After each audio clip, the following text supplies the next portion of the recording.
Okay, let's start the course. Maybe I will review the last part of our session. Okay. Okay, so we have discussed this linear approximations. So linear approximations is when you have something to compute. Okay. Let me erase this part first. When you have any curve, okay, you want to compute some, let's say, x value. Okay. You want to compute based on this function, and you have reference, okay, reference point, which is a. Let a be here, okay, and we can say based on our observation last time that if we have a tangent here, okay, so this is tangent at a, so f prime a. Okay.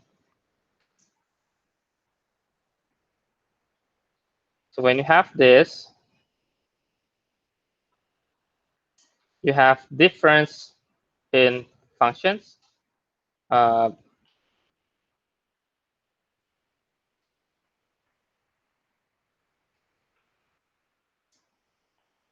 It's fx, and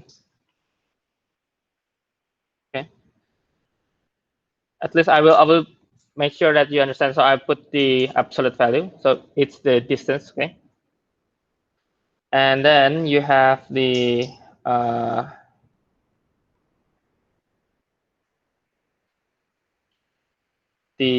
this is a,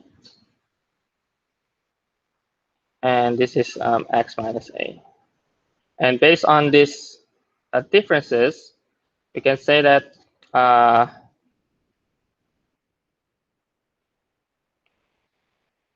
sorry. Okay, we can say that if we have limit as x approaching some number that we say it's reference number, the a, okay, your reference. So if you compute this limit, it's actually, we can say that it is the same as, we say the first derivative at a is actually approximating the value of the difference of delta f and delta x. Okay, and from these expressions, we can manipulate and rewrite this as tangent line equations. Okay, it's similar to tangent line equations, but in this case, we are using these symbols, which is approximate. Okay, approximate. Okay, that's the main difference. Okay? The main difference in tangent line equations, you are precisely having an equal, like that, equal. But here in linear approximations, the main difference is this is only approximation. It's not the exact value that we want to find. Okay, that's the deal with the linear approximation. So we can always find this value. Okay, and to make sense of all the proof here, you can check the curve. Okay, when you zoom in, there will be a part on the straight line that is similar to the curve when you are zooming in. Okay? It's the same straight, or it's similar straight. It's that you can approximate. You can make it similar. Okay? So by the approximations, you can try to reach the computations, any calculations that required um,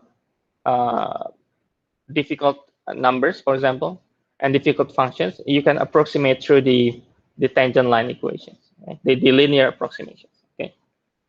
Okay, and then this is the, like I would like to say this is the reverse, the Newton's method. How do we find the x-intercept? Okay, the same expressions, the same approximations actually, and we already tried some some examples. And to begin with, for the next chapter, we already solved this one, okay? How to differentiate between the velocity and speed. And when you try to look at the speed, it's actually this man is running forward and then backwards and then forwards and rushing to the t equal 5. And based on this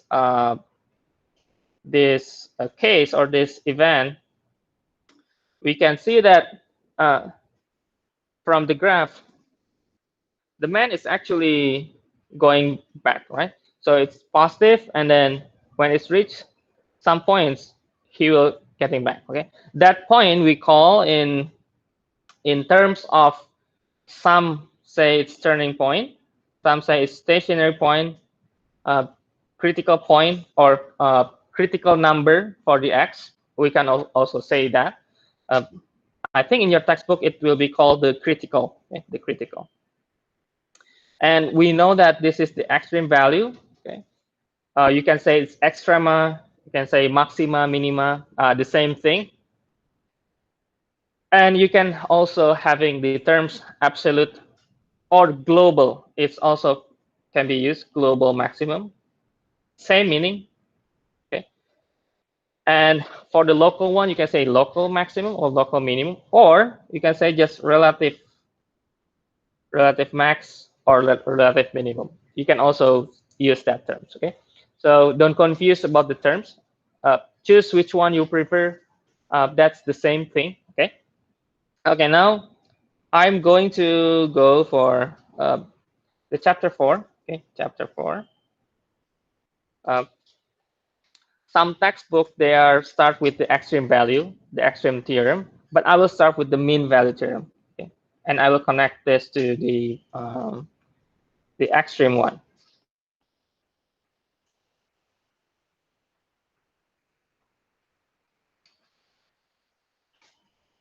Okay. Let's start with the. Okay, let's just say that suppose, okay, suppose you have a functions. The functions continues, okay, over interval a b, okay, and the functions differentiable over a b. Okay. Okay. I will write the theorem first, and I will explain how it or how to prove the theorem. Okay. It's called the Rules Theorem. So you have C. Let me just write the theorem first. So you have f prime C is equal f b minus f a, the interval, okay, over b minus a. Okay. Let me write the theorem. There is number C, okay, or just C. There is C, okay, in the interval a b, such that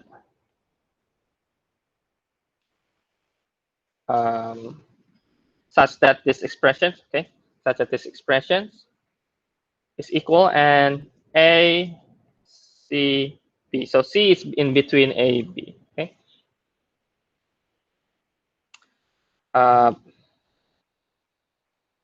Or you can say there exists C whose average rate of change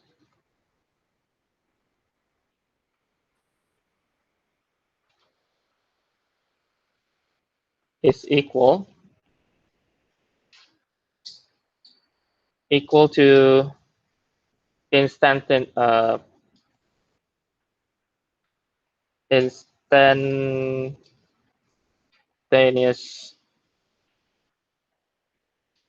rate of change.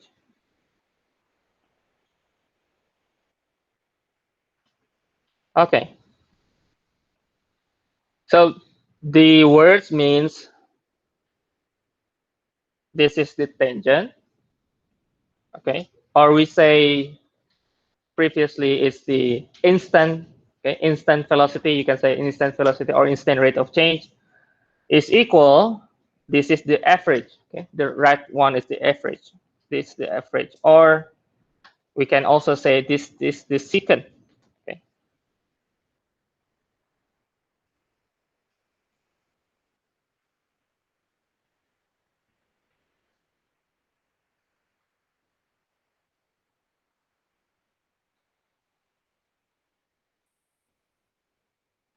Okay.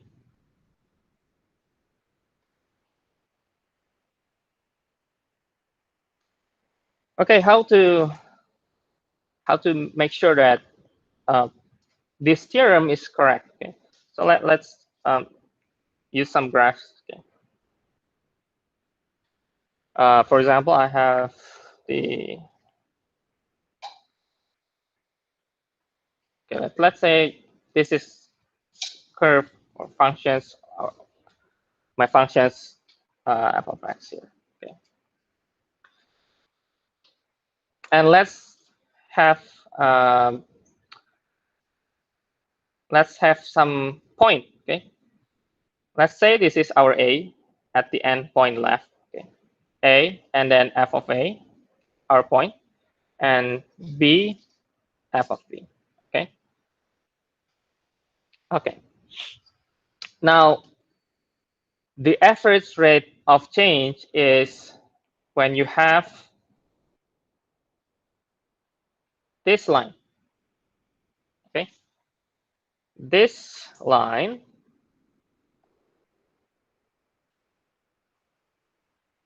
is pretty much the or the gradient. Okay, for this line is the so this line red is fb minus fa, right? And b minus a. Okay. So to prove our theorem, so this is our secant. Okay, this is secant. It's not tangent. Okay. So to prove our theorem, let's having another parallel secant. Not good, maybe green. Okay, parallel line from downside and from outside, from the top and bottom. Having two parallel line like this, okay, make the move the parallel line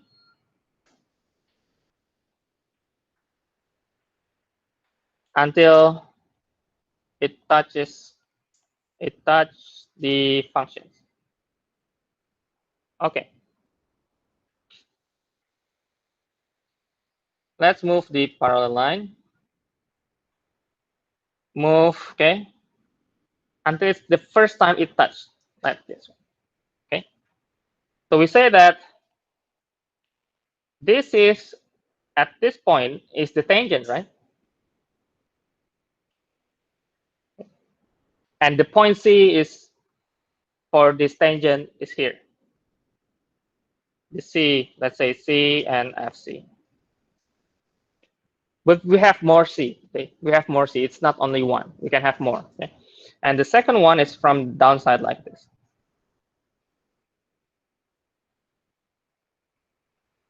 Yeah, let me erase this part first.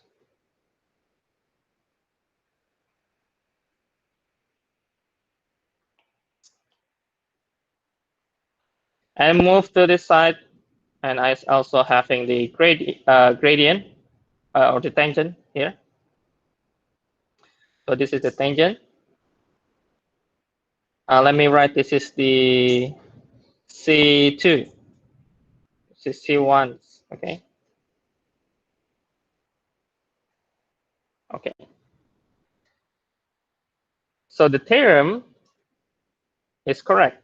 Okay, so your average rate of change is actually equal to f prime c. So there will be c, okay, between a and b, at which the tangent having the same value. Okay.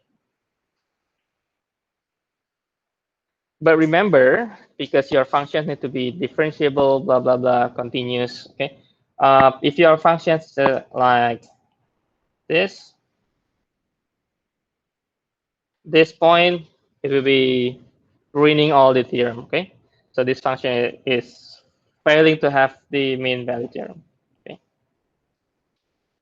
Because you don't have any derivative on the pointy, right, or any hole. Okay. Okay. So consequences, okay, based on our observations, consequences of the f prime c. Okay, let's write like this. If if the f prime is greater than 0,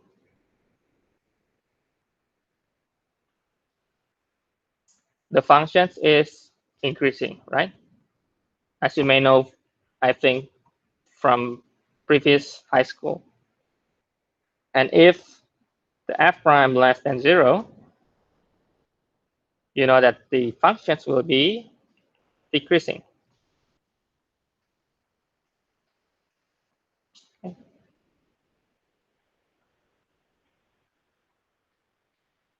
If prime is equal 0, the function is constant. Okay. It's not decreasing, not increasing. Okay. So increasing, decreasing, and constant, you can also check with your tangent. Okay. When your tangent is going up, it's increasing. Where your tangent is going down, it's decreasing. Okay.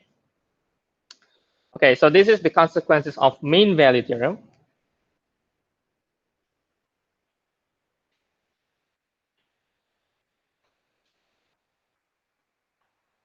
And let me write in a new note some.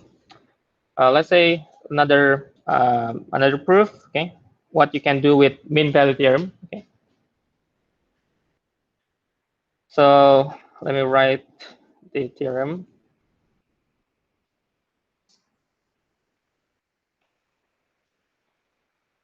Okay.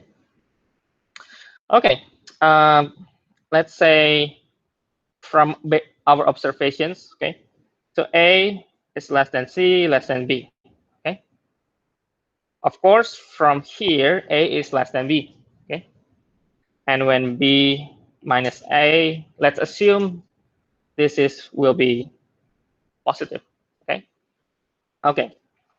Now let's rewrite these equations. Okay. Let's rewrite these equations. I can make this equation as FB minus FA F prime C.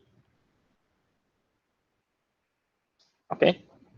And I can rewrite this as FB equal FA plus F prime C and B minus A.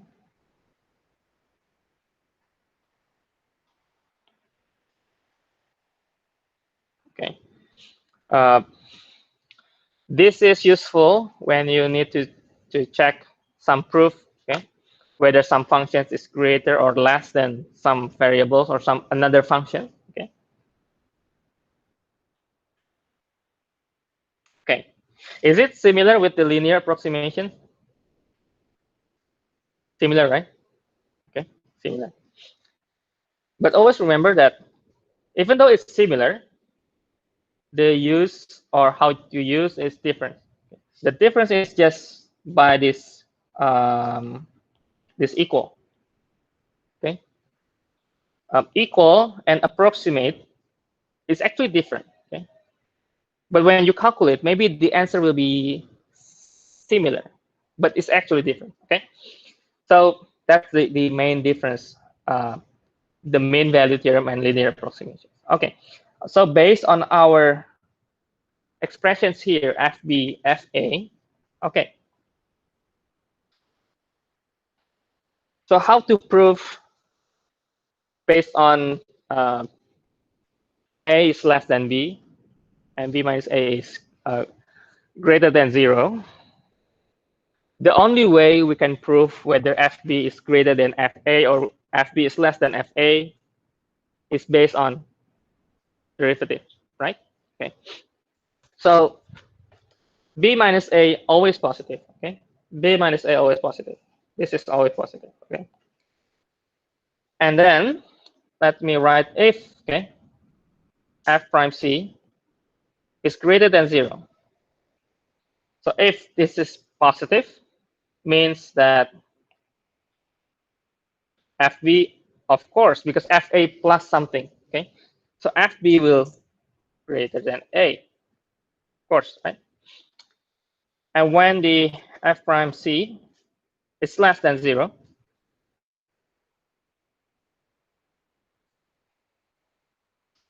so it will be negative, okay? So when it's negative, the consequences will be FB less than FA, because it will be FA minus something, okay? And when F prime C is equal 0, then FB will be same as FA, okay? This is quite useful when you are dealing with some proving with some functions. And with this theorem, mean value theorem, you can check the derivatives and what is the possibility having negative, positive, okay, and you can conclude the conclusion, okay.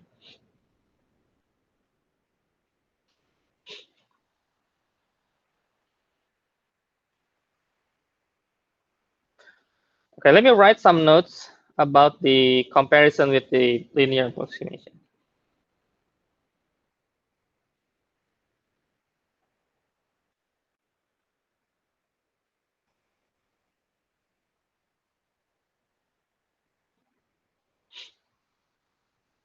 Okay, in linear,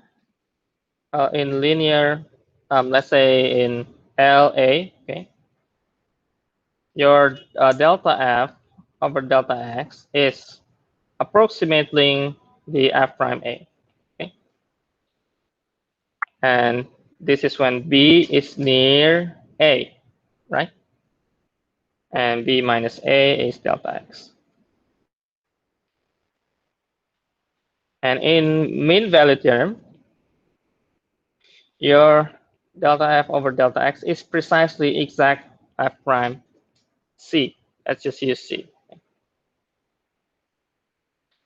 This is for some C in between A and B. So C is not necessarily need to be close with AB. As long as in between, you can say that the average rate of change is the same as the F prime C, which is the tangent value. Okay. Okay. But for linear approximations, the point should be close. Okay. Should be close.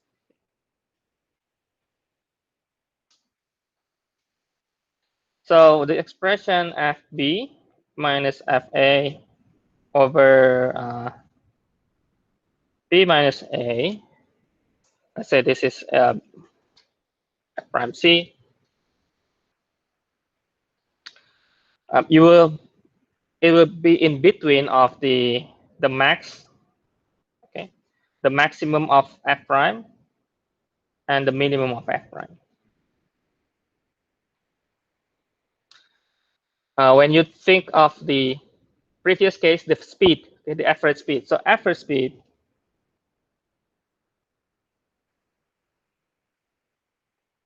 is between the maximum speed and the minimum speed. Okay. This is in mean value theorem.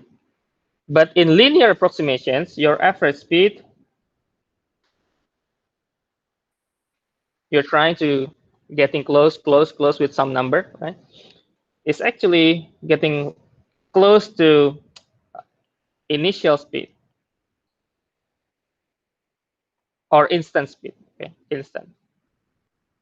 This is for the linear approximation.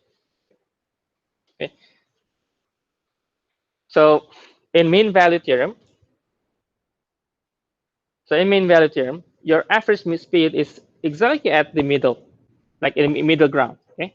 But in linear approximations, because you are approximating with a really close number, your average speed, it can be approximated with the instant speed, okay, the instant speed, or yeah, like the instantaneous velocity. So velocity at t, okay, at that time, okay. That's just illustration how we can differentiate the mean value theorem and linear approximation. But the expressions, like these expressions, okay, both using similar expressions, but different in application, okay?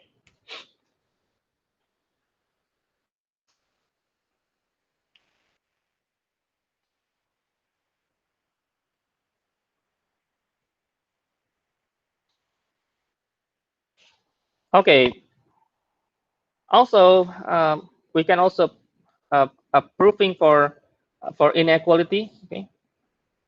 I will giving you some example, okay? Mm, let's say I have e to the x is greater than 1 plus x. And x it should be greater than 0. So prove this expression. Okay, prove this expression. So to prove, okay, using a mean value theorem means we need to have the function. The first is the function. Okay, let the functions be e to the x minus 1 plus x. Okay, let this the function. Okay. Okay, and then because there is no interval, so let's just assume because it starts with greater than 0, let's just check 0. Okay, check 0. Check when x equals 0, the function, what does it look like? So it's 0 and 1, right? So it's 0, right? E to the 0 is 1. 1 minus 1 is 0. Okay. We have the functions. Let's check the derivatives.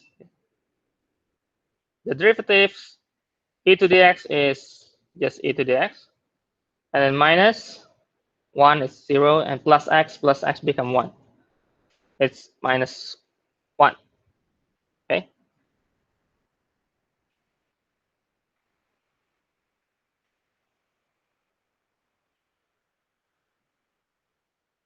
And when x is greater than 0, okay, so imagine e, how much is e? 2 point something, right? When x is greater than 0, can this derivative, can it be negative? No, right? It's always positive. Okay, good. Okay, it's always positive.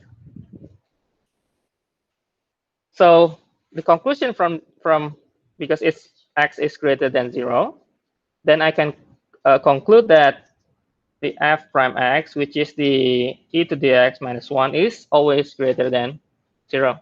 Okay. By these expressions, I can conclude that my whole functions,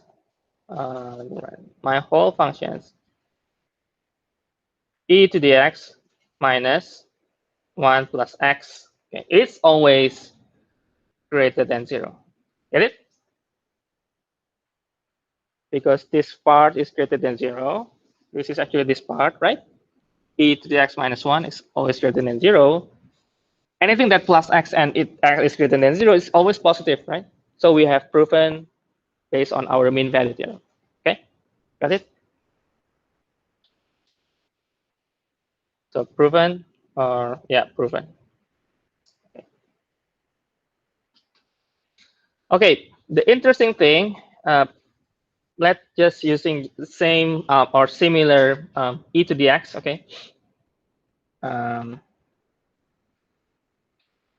let's say the e to the x is greater than 1 plus x squared divided by 2. I think I already show you these expressions, the long expressions, but only once, I think. So let maybe use this different name for the functions. Yeah, let's use this minus 1 plus x squared divided by 2. Okay, similar. This is x is greater than 0. So check when x is 0, it's 1 minus 1, right? It's 0. 0, 0. Yeah. So again, it's 0. Check the derivative. The derivative is e to the x and then minus 1 plus x, right? Right? Okay. And because x is always greater than 0, and e to the x is always positive, minus 1 is always having a positive at least 1, right? At least 1. And then plus the another x, which is positive. So it's also positive, right? Okay. This is also positive. Okay.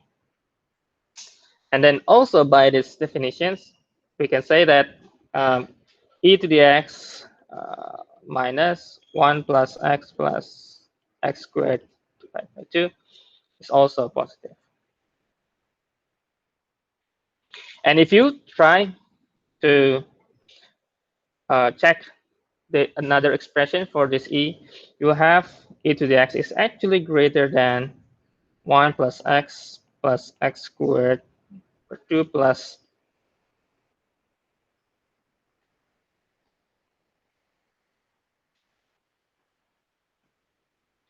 and this is what we call the also definition of e.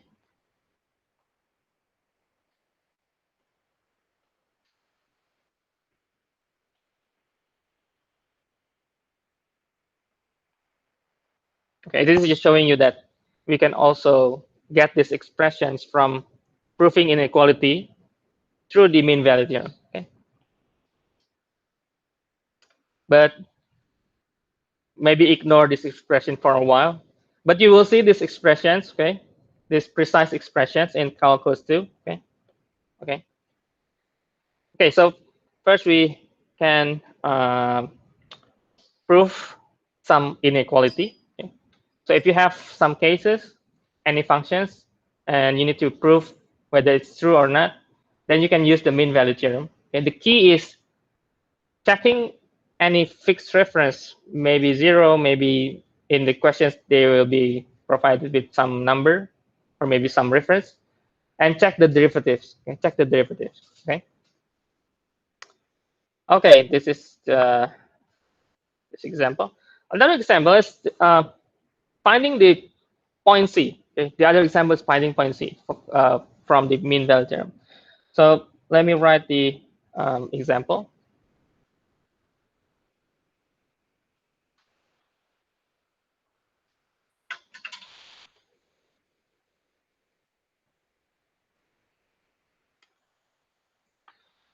Okay, example.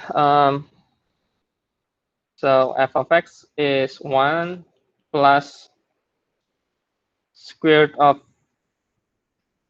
x minus 1 at interval 2 and 9, 2 to 9. Find all C in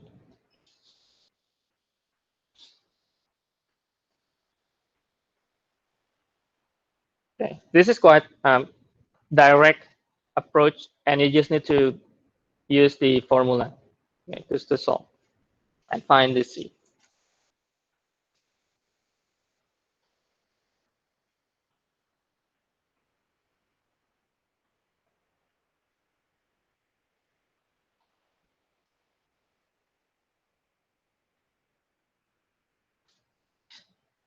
Okay, I think this is just let's just derive first. Okay, what's the derivatives?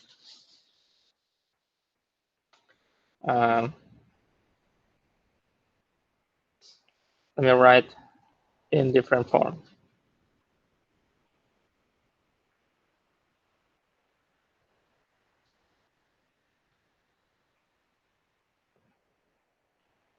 Okay, and then it will be 1 over 3. This is 3x minus 1 squared. This is the f prime.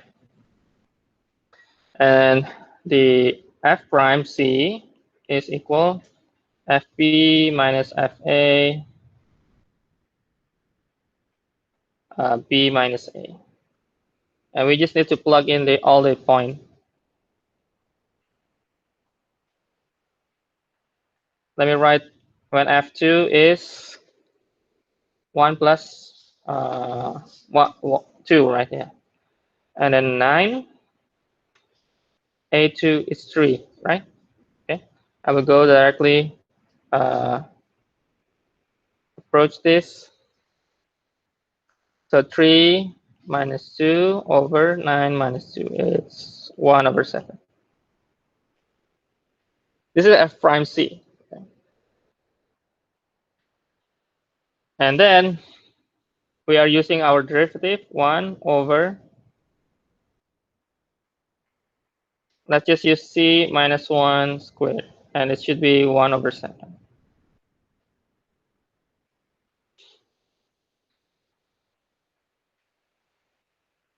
Okay.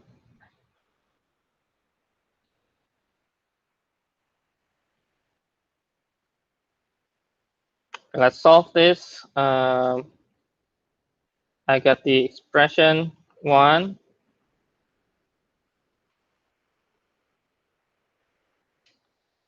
is equal 3 over 7, and then take some cube,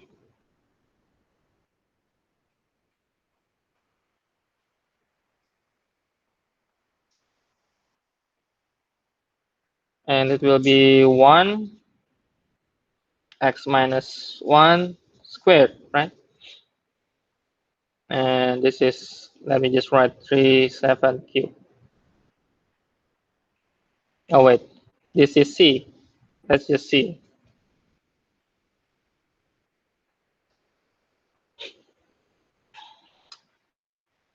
And then c minus 1 squared is,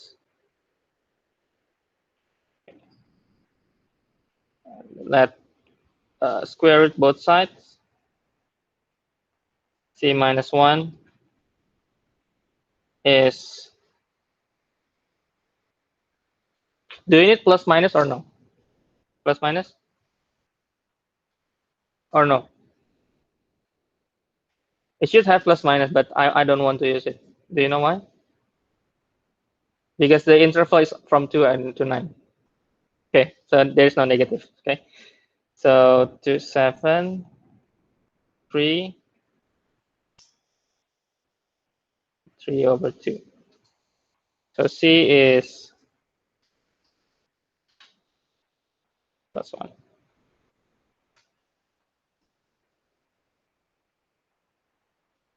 Yeah, quite messy. Okay.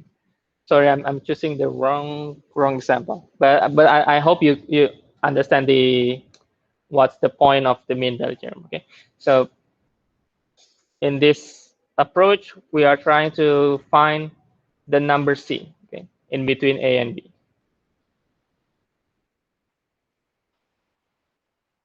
Okay, another example. Okay, I think it's still quite direct and straightforward.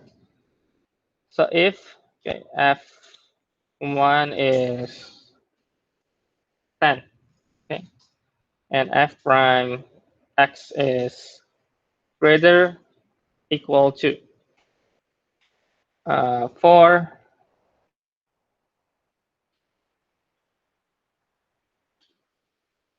how small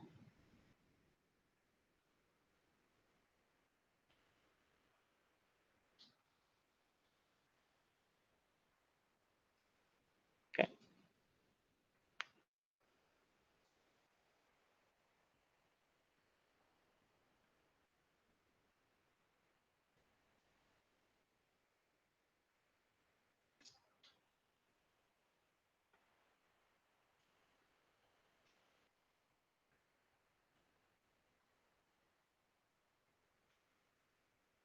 Okay, I hope you understand the questions. Okay.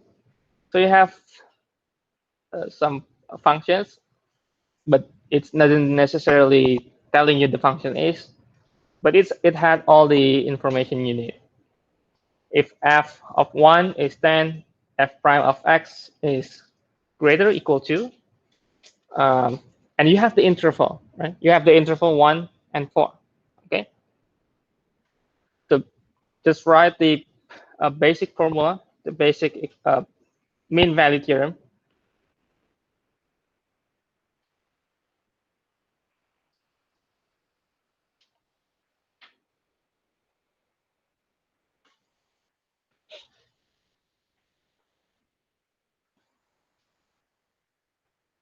So f prime c and f for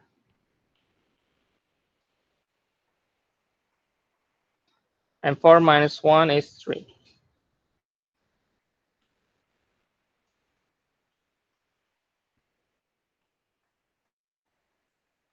We can rewrite this in this term is f1 plus 3f prime c. Okay. Because the question is already asking how small, okay? How small the f of 4 can be. It's asking how small. So we are looking for the smallest possible amount, the smallest number, okay? Remember, okay? If you have fixed interval and you know a and b, the only difference is if we have this f prime, okay? So based on this question, f prime need to be small. And we know that the smallest f prime is 2, right? Okay, so we just plug in 2. 10 plus 3, 2, and 16. So the smallest number is 16. Okay.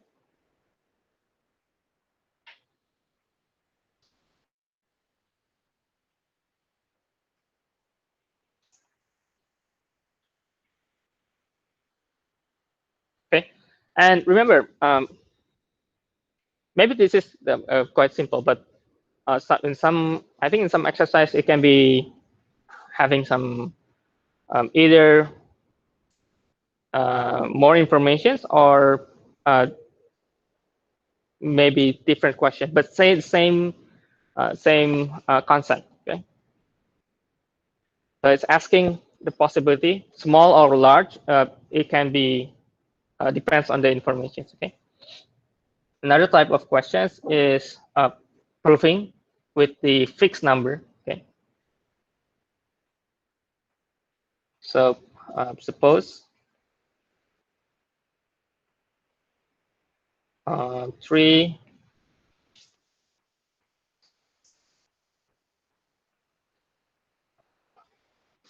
for all x. Show that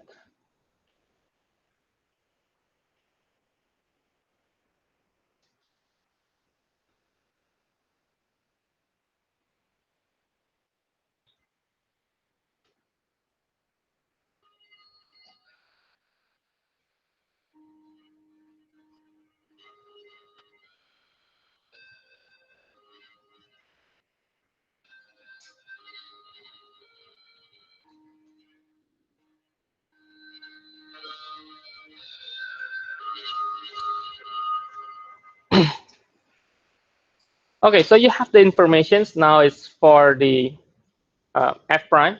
You have the interval of the f prime between 3 and 5. Okay. So based on this information, 3 and 5 is our minimum f prime and 5 is maximum f prime, right? And I hope it's obvious, right? I hope it's obvious because it's f8, f2. You can rewrite this in terms of f prime using the mean value theorem and try to either go from here to here or from here to here. It's the same, just showing both cases are the same.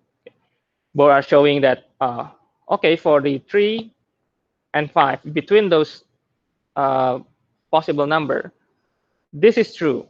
Okay.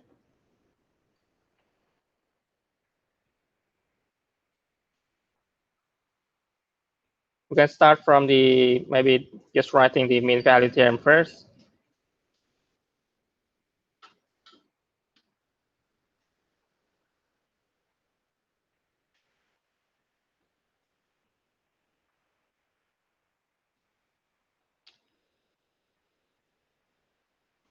And I will write in this expression because I think showing the f8 and f2 is still that for in the same form. And then b minus a. So let a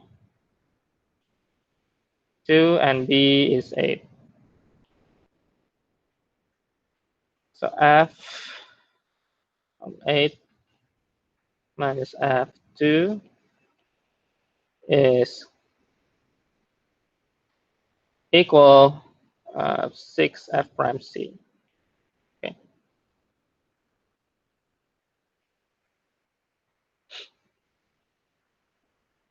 And we can connect to the f prime, the smallest and the maximum, the largest possible. Follow or it's follow 3.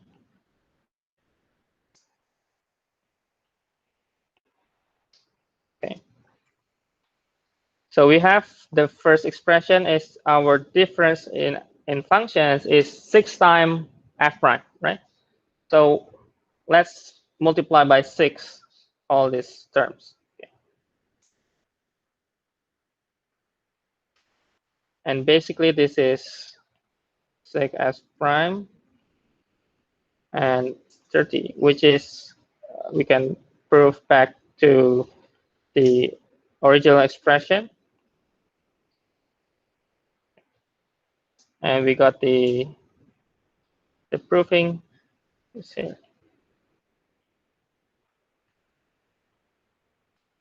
Or usually to prove something, if you finish, you can just make these 3 little dots.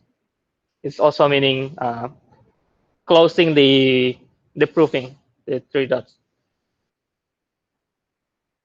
Or this QED. But I think just 3 dots is simple, right? Okay.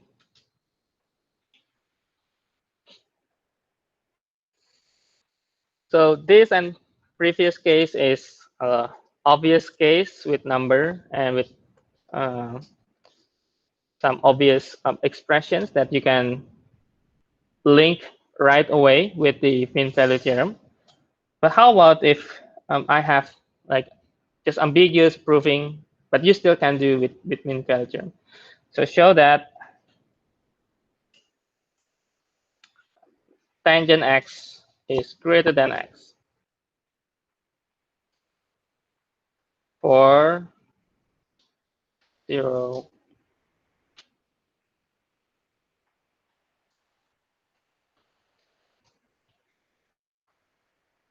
Maybe I will give you a couple minutes to think and maybe try.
like this.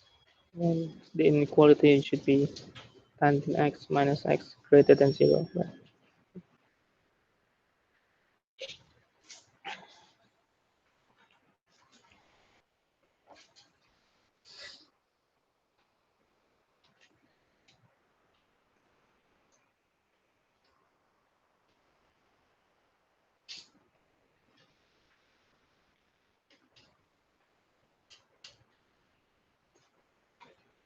And then how to conclude? Yeah, you get this. And then what you need to write? What you will write? The next step. What's the next step?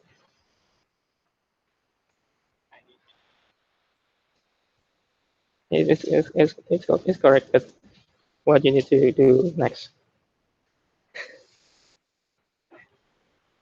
Plugin. Yeah, you can check. You can check.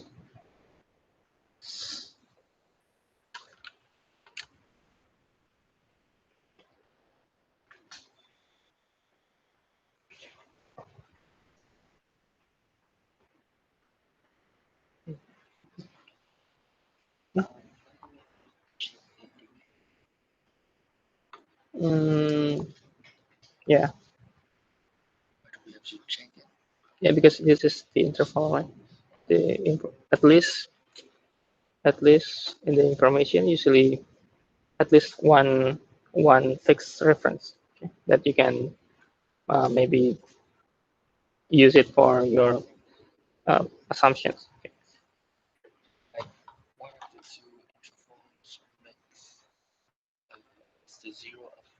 I think you just only need one. I think just take 0 and then see what it look like. Mm-hmm.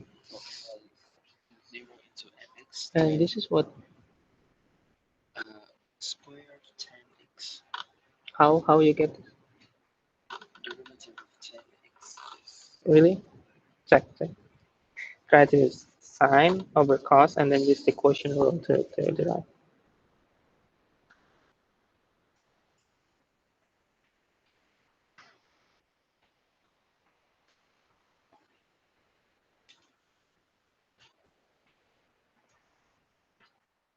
Ah, yeah, cos. Okay.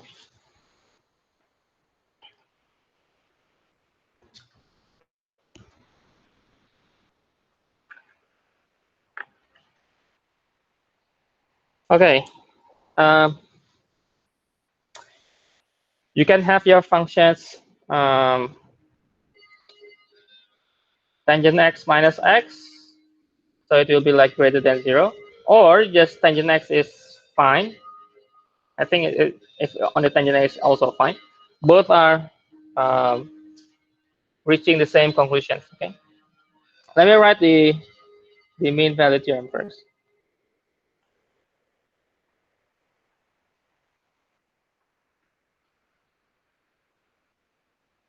And let me write FB.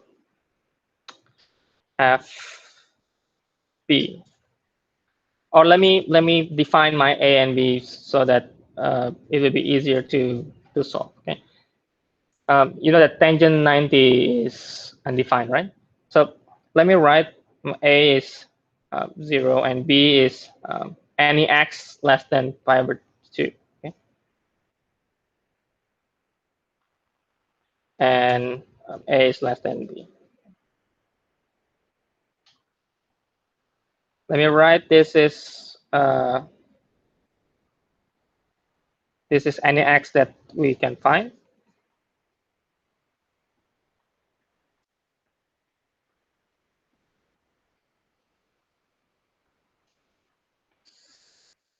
Okay. And then the A, C, x and B. Okay. Or let me just use x for all the, so it make the easier to analyze. So if my functions is tangent x, then my derivative is secant, right?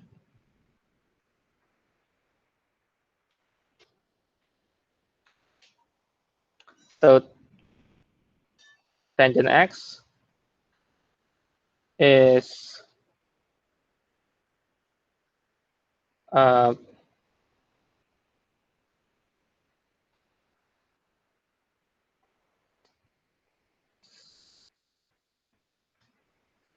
FA is 0, right?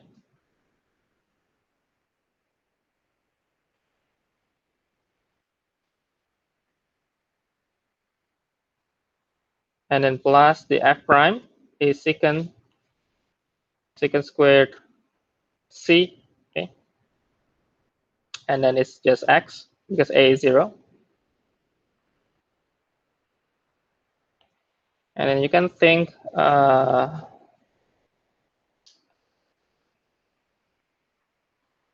this is 1, this is pi over 2. Let me remind you that secant x is 1 over cos x. So if you have cosine, it will be like this. Yeah. And then when your cos 0 is 1 and cos pi over 2 is 0, right? But what will happen when you have the 1 over if cos c is always greater than less than 1 in this interval, okay, 0 until pi over 2, 1 over cos c will be greater than 1, right? So based on this cosine, then I can write my tangent x is actually secant squared c and x, and my c is actually greater than 1, right? So it will be greater than x, right? Because it's always greater than 1. So this is actually proven. Okay. So proven that tangent x is greater than x. You can also use the same method and make this minus x is greater than 0, and it's also proven this the same thing. Okay. Same conclusions.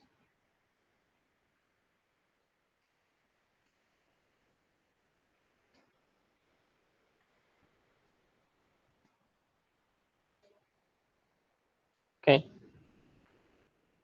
There will be some variations, maybe in trigonometry, maybe other functions, and yeah, I think because usually it's giving some interval, okay, but maybe the interval is not really fixed the number. Okay. Maybe only 0 and until some x. Okay. Maybe you can try the 0 to check what the functions will be in that x equals 0.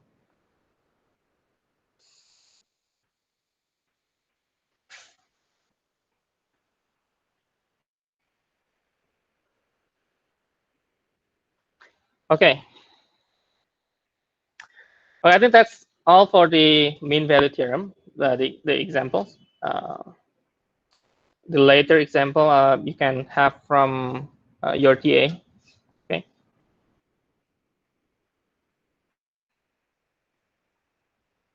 But let me move to the second part of our chapter 4. It's called the extreme value theorem.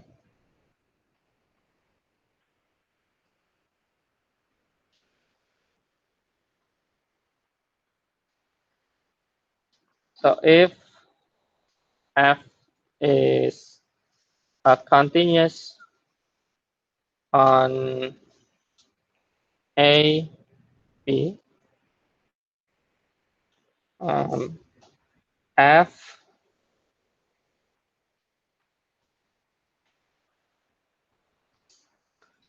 has both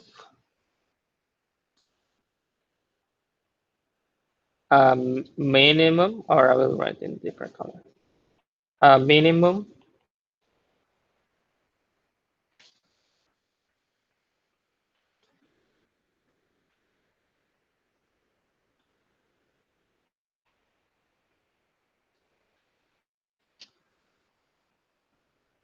and maximum.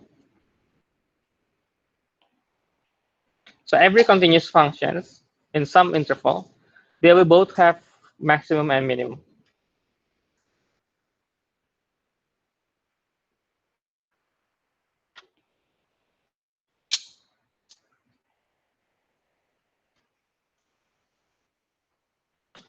Okay.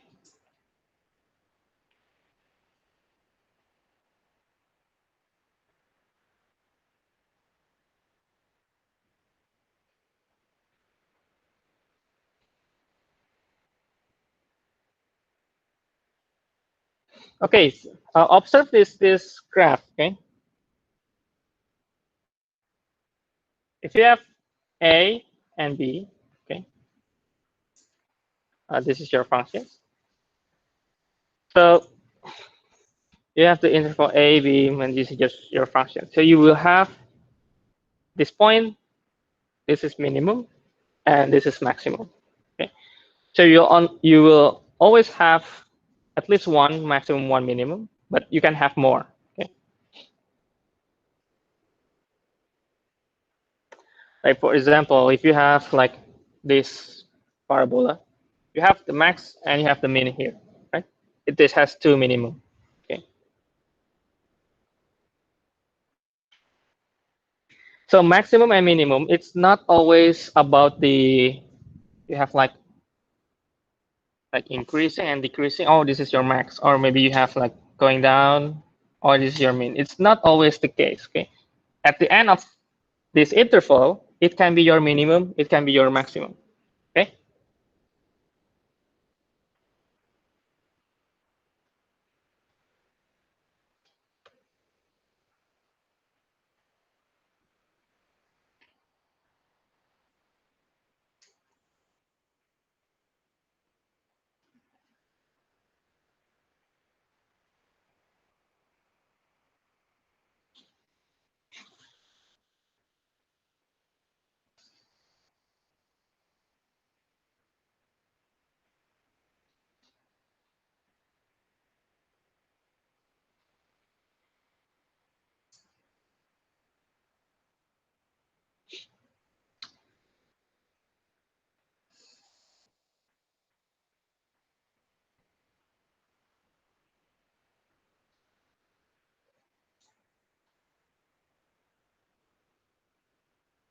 Let's say this is A, B, C, D. Okay. So at the first here, we call this is absolute max, and this is absolute, wait, wrong, min, and absolute max. Okay. And here, you have more than one, obviously. The lowest point, we will always say the lowest point is our absolute minimum. So here at A, it's our absolute minimum. Okay. And the highest point is always absolute max.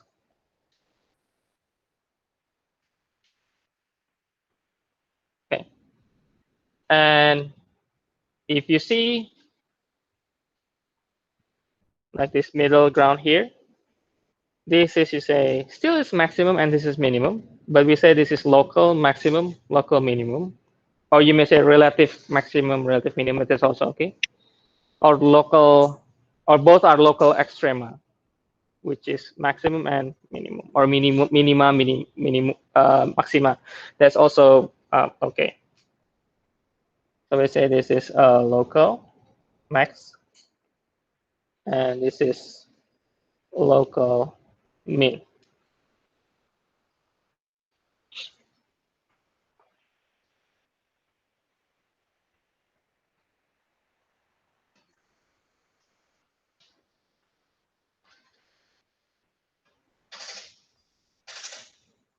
Okay, and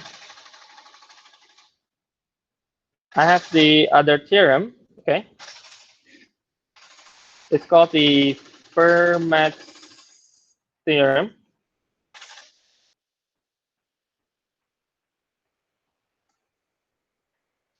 So it is said that if functions has a local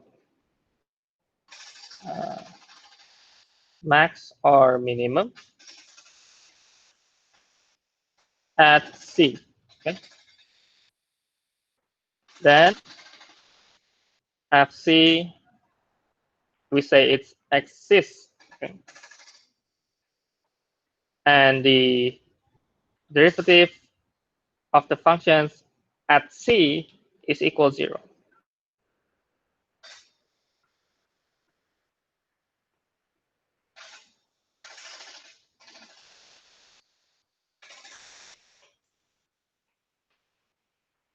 Okay, so when f prime is 0, so from this picture, can you think where the f prime is 0?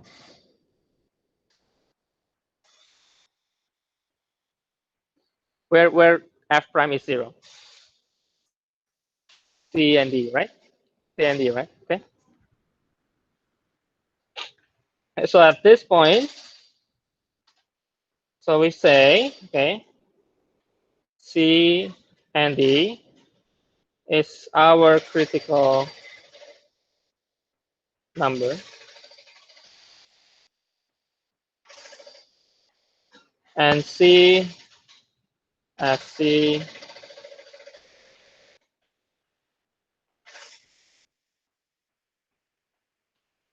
this is our critical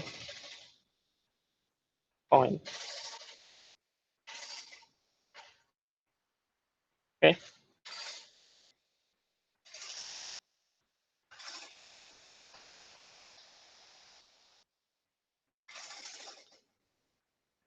So this is f prime C is 0. In this case, f prime D is 0.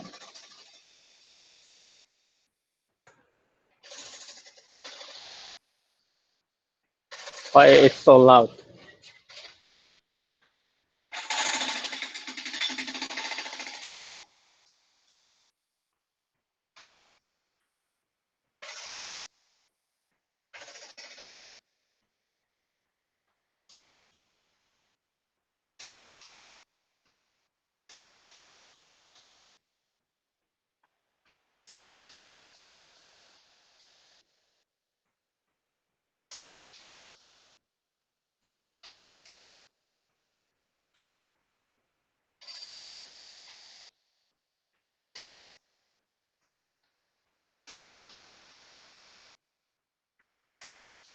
Okay, let's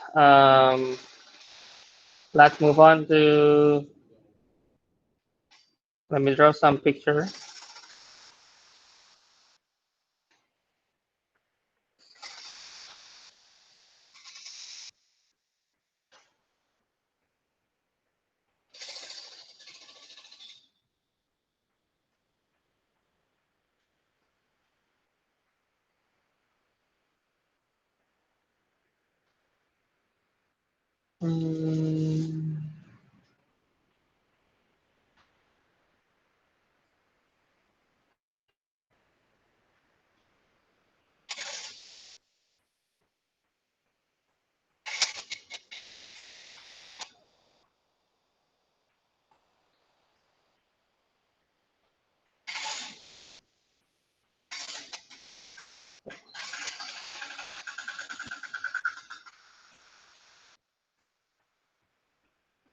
Okay.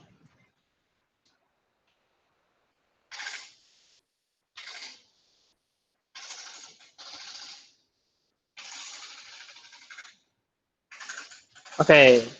Okay, magically there is a new page. Okay. You see in here, okay. In any case you see any hole, okay. any whole, it's not um, the absolute minimum here.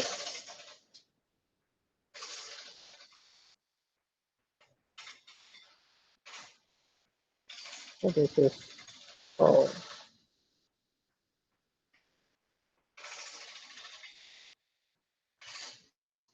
And also this is not absolute max if this is whole. Okay. And you may also see the asymptote. Okay. The asymptote. But when you are dealing with the certain point, then you can say that it's the absolute minimum. Okay.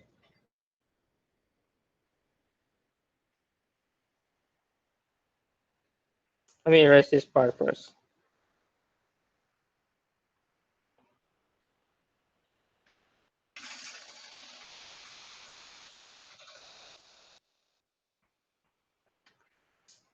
Okay. Now we have in this graph we have four x. Okay. So this is I think all the important terms in extreme value. So first is the obvious one, this one. Okay. From all the point is the highest, right? So um, this we can say the absolute max. Okay.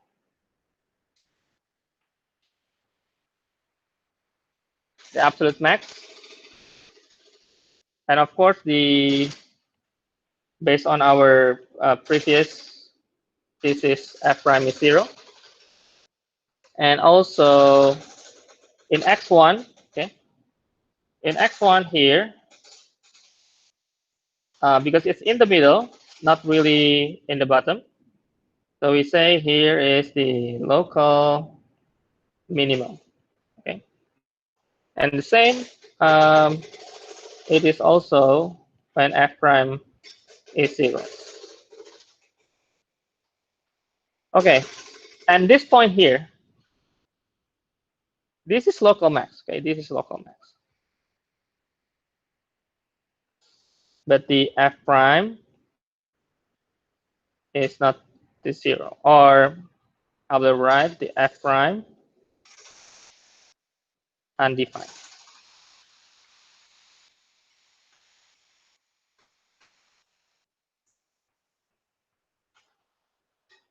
Okay. And what is this point?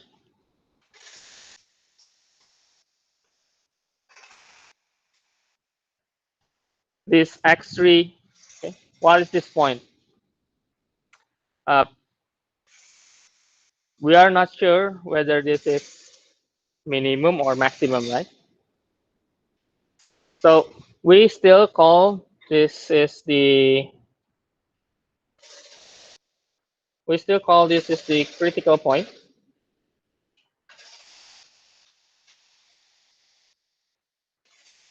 So critical point is not necessarily maximum or minimum. Okay. So critical point not necessary to be maximum or minimum. Okay. We still have the f prime x3 is 0. Okay. So it's still critical point, but it's not maximum, it's not minimum. Okay.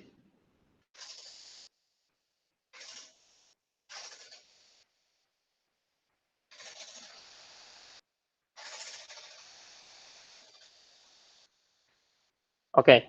So let me write some notes. So C is critical. Let's say critical number of functions of x if and only if the f prime c, or I will use this, is 0, or f prime c is undefined.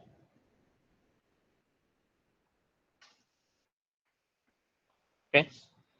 So undefined means when you have the pointy, or maybe you have the only the end of your graph is still pointy, right? It's undefined. And you may say that the f prime, when you have f prime x greater than 0 is increasing, f prime x less than 0 is decreasing. And this is I'm just rewriting from previous page. Okay. Okay.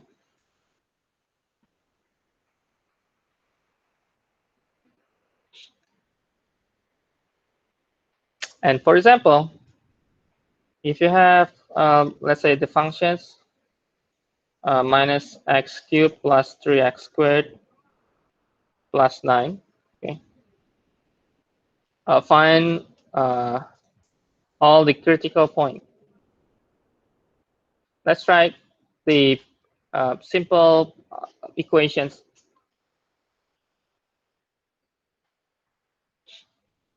Okay.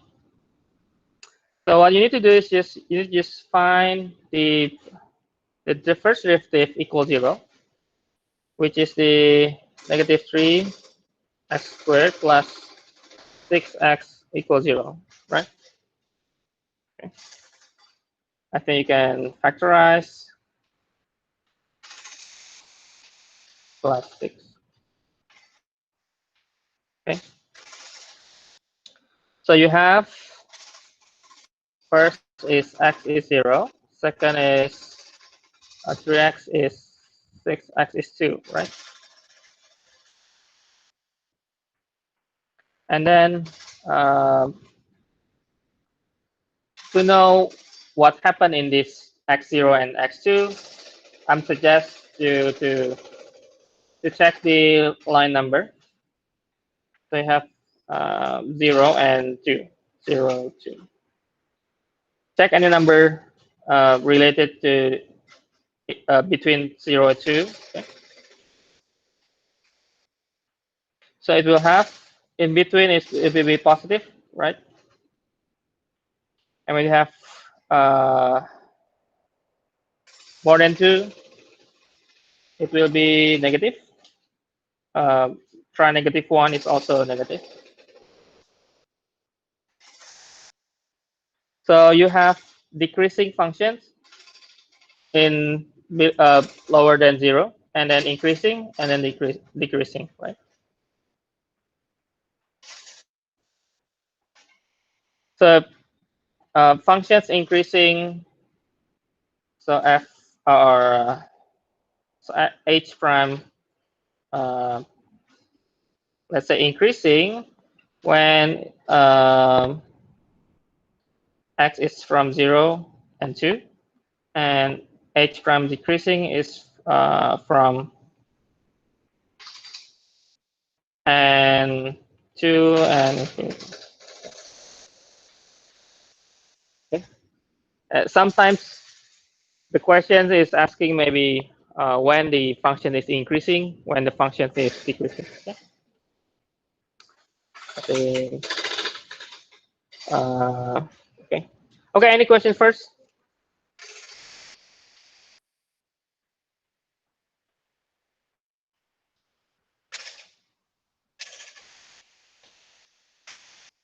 Okay. I will give you one example, last example, and then we can stop the course. Okay. So last example.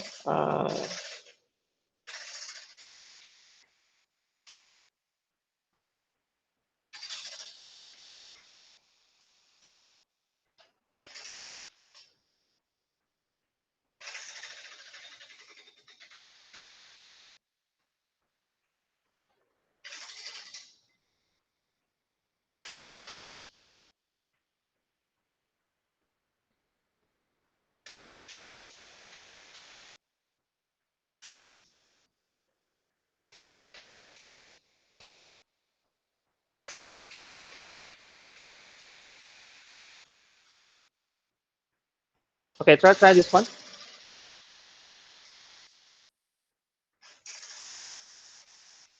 try this one, and yeah, I think it's not too complicated, the function. You can derive easily.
Oh, wait. I think the function should be 3. Yeah, much more easier. Much more easier 3. Sorry.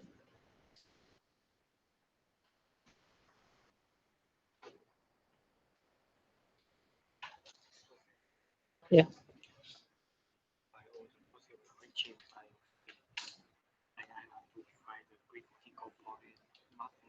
Yeah.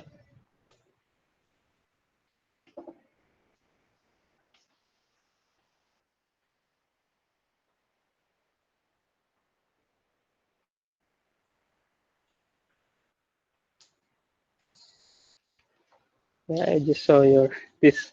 So I checked. Okay. Yes.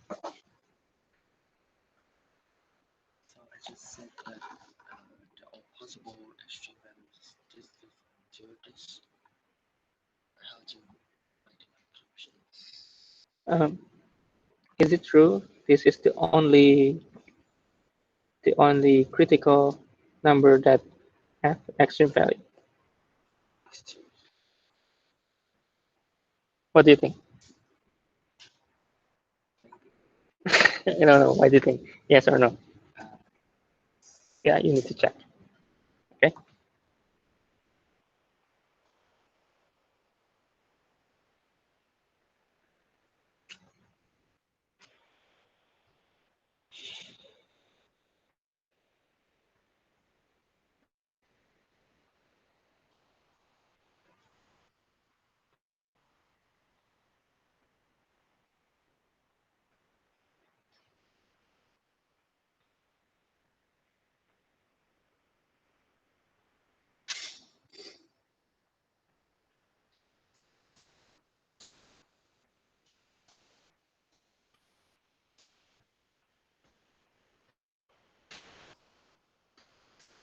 Okay.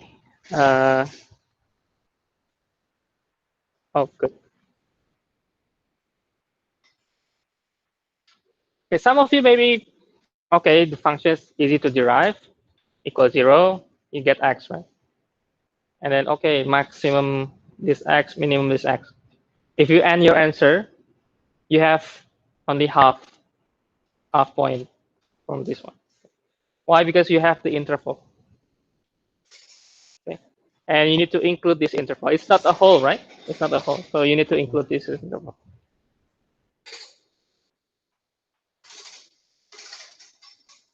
So find the first derivative. 12 3x squared is equal to 0. So 3x squared is 12. X is plus minus 2. Okay. So check. Just checking the F2, checking the negative 2. I think one is 16, 16 and negative 16. Okay. But we need to check. Okay. Check also X.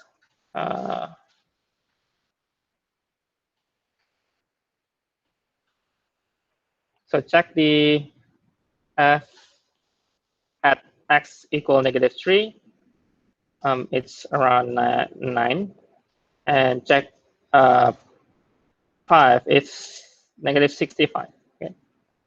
So from here, actually you see that in this 16 is the highest, right? So we can say this is our absolute max. And the lowest is 65, negative 65. This is the absolute minimum.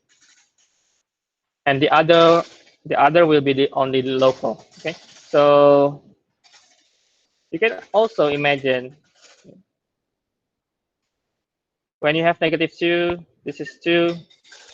You have negative, positive, negative, right? When you check the number, increasing, decreasing. Probably, okay, the functions will look like this. Okay. And the endpoint, maybe here, should be the highest one. And the lowest is 5. Maybe it's going down here. So this is 5. This is 2, 16. Negative 2, negative 16. This is negative 3 and negative 9. Okay. So don't forget to include the endpoints, okay, the interval. Okay. So I will end this course up until here. We still have some. I will give you some example for different functions. Okay, different functions, and then we can move to the next section. We are still in the first derivative. Right? The next sections will be using the second derivative. So yeah, I think I will end this course.